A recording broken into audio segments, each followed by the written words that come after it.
Mabiyayang umaga po sa inyo lahat. At ito po ay araw ng Lunes.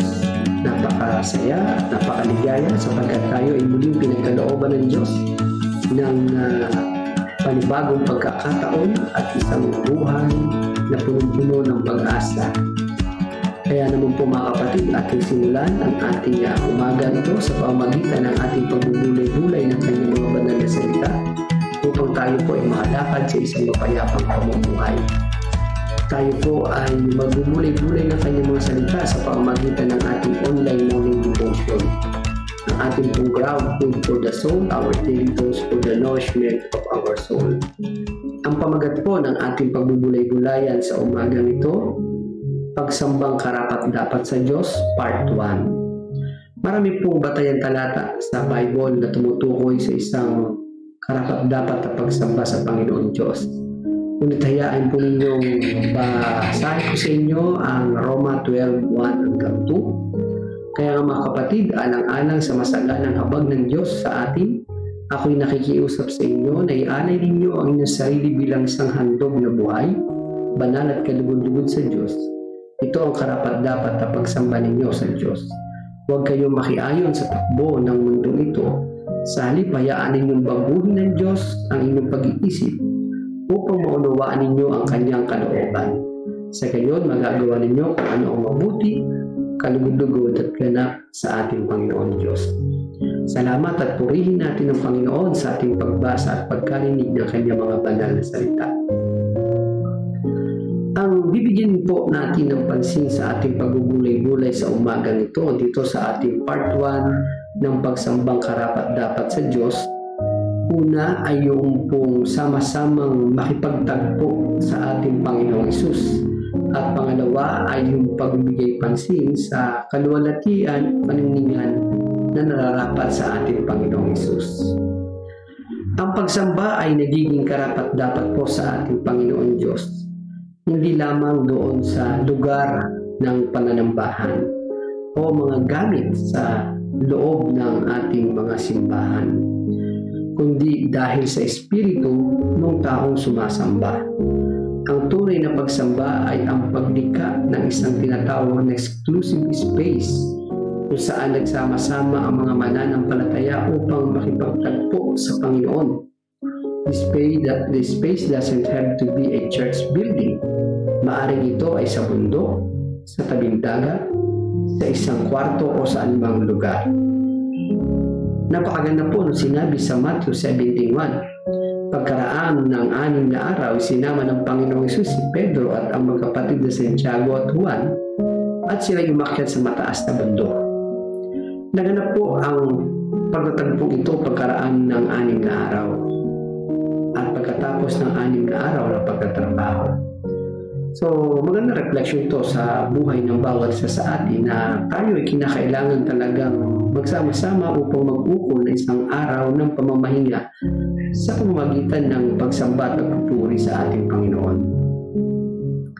Hindi natin na sinasamba ang Panginoon Diyos dahil tayo ay mag-isa lamang, kundi bahagi ng ating patuloy na pagpupuri at pagsamba sa Panginoon Diyos ay yung magkakasama tayo. Bukod sa tayo ay may sariling pakikiniig sa ating Panginoon, maganda rin yung tayo ay nakikipagtagpo upang sama-samang sambahin ang ating Panginoon. Kaya nga maganda ang ating tawag bilang mga pananampalataya. Ang ating tawagan ay mga kapatid. At minsan nga ay ating pinaikli yung kapatid, ka-Juan, ka-Pedro, ka-Juana. Sapagkat yan po ay kapahayagan na tayo ay magkakapatid sa Panginoon na magkakasamang sumasamba sa ating Panginoon. Naalala natin na dinala ng ating Panginoon si Pedro sa isang mataas na bundok. At hindi naman po ibig sabihin nun ay sa mataas na bundok lamang ang akmang lugar upang sambahin ang ating Panginoon. Ang mahalaga sa pagsamba ay yung tinatawag na being alone but not in isolation. Yung bang tila ikaw lamang at ang Panginoon ang magkasama kahit na ikaw ay nasa crowd o maraming tao. Mahalaga sa pagsamba ang tinatawag na spirit of deep respect and reverence. Sa ating panahon ng pagsamba, kahit napakahusay ng preacher o tagapangaral, nararapat ang kaningningan ng ating Panginoong Hesus ang siyang dapat makita, hindi yung magaling na preacher. Sa ating pagsamba, kahit napakagaling ng choir or prayer and praise team, dapat pa rin makita ay yung kaningningan at kaluwalhatian ng ating Panginoon. Sa ating pagsamba, kahit napakaganda ng ating bahay-sambahan, ang nararapat pa rin makita ay yung kaningningan ng ating Panginoon. Sapagkat yun ang karapat-dapat na pagsamba sa Panginoon. Kaya ang paalala po sa atin ng Hebreo 12:2, itoon natin ang ating paningin kay Jesus na siyang nagpapasakdal ng ating mga pananampalataya sa simula't-simula hanggang katapusan. Dahil sa kagalakan naghihintay sa Kanya, hindi niya inalintana ang kahihiyan ng pagkamatay sa krus, at siya ngayon ay nakaupo sa kanan ng trono ng Panginoon Diyos. Meron po isang awitin na ang sabi po ng awitin ito, ganito yung sinasabi ng lyrics, itong praise song na ito. Balik ako sa tunay na pagsamba at ito'y tungkol lahat sa iyo, aming Panginoong Hesus. Patawad po, Panginoon, kung paano ko nasira ang lahat-lahat. Gayong ito'y tungkol lahat sa iyo, Panginoong Hesus. Sa panahon po ng ating pagsamba, walang ibang dapat maging kaagaw ng ating pansin o atensyon maliban sa ating Panginoong Hesus.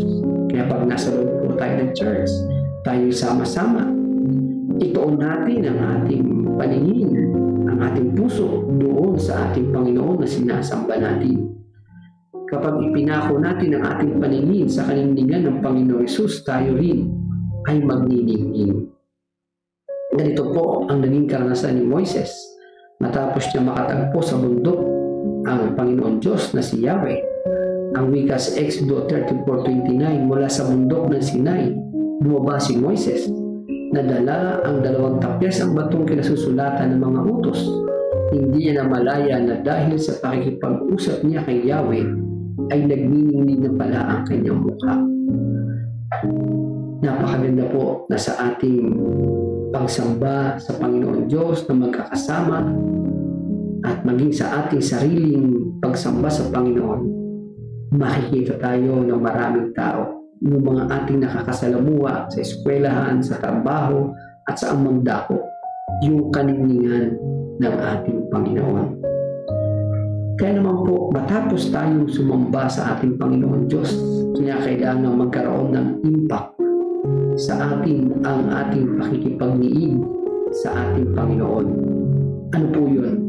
Makikita nila yung maaliwalas na mukha, may ngiting mga labi, marangal na pagkilos, mahinahong pananalita. Yan po ay ilan lamang sa mga tinatawag nating physical manifestations ng ating pagsamba sa ating Panginoon Diyos. Salamat at purihin natin ang Panginoon sa isang mabiyayang pabubulay-bulay natin ang kanyang mga salita. Pagsambang karapat-dapat sa Panginoon Diyos, ilan lamang ito sa ating mga patuloy na nakikita sa kanyang mga aral at turo na tayo ay sama-sama makipagtagpo sa Panginoon at tayo ay ibalik lagi ang kaningningan at kaluwalhatian ng Panginoon sa ating mga pagsamba. Tayo po ay manalangin. Panginoon, salamat po sa umaga nito at aking po patuloy na dinadalangin ng aking mga kapatid, mga kaibigan na nakikinig at nanonood. Ano man ang aming mga gagawin sa buong araw na ito, maging pagpasok sa trabaho, pagpasok sa paaralan, at mga bagay na gagawin pa sa buong araw. Dalangin ko po, Panginoon, sa iyong mapagpalang pagkilos sa buhay ng aking mga kapatid. Ang iyong pumayamang pag-iingat, karunungan, kalakasan, ang maranasan ng bawat isa.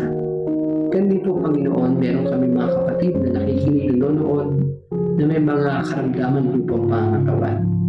Dalangin ko din po, Panginoon, ang iyong pagpalang kamay, ang kanilang maranasan upang sila ay makaranas ng kagalingan na nagmumula sa iyong habag at kalinga. Mga kapatid, magpatuloy tayo sa paglilingkod sa araw na ito at lagi tayo lumapit sa Diyos na mayroong buong pasasalamat sapagkat siya ay napakabuti sa buhay ng bawat isa sa atin. Sa pangalan po na yung bugtong na anak na aming Panginoong Hesus. Amen. Papuri at pasasalamat sa ating Panginoon. Salamat din po sa inyong pagsama sa akin sa ating pagbubulay-bulay na kanyang mga salita.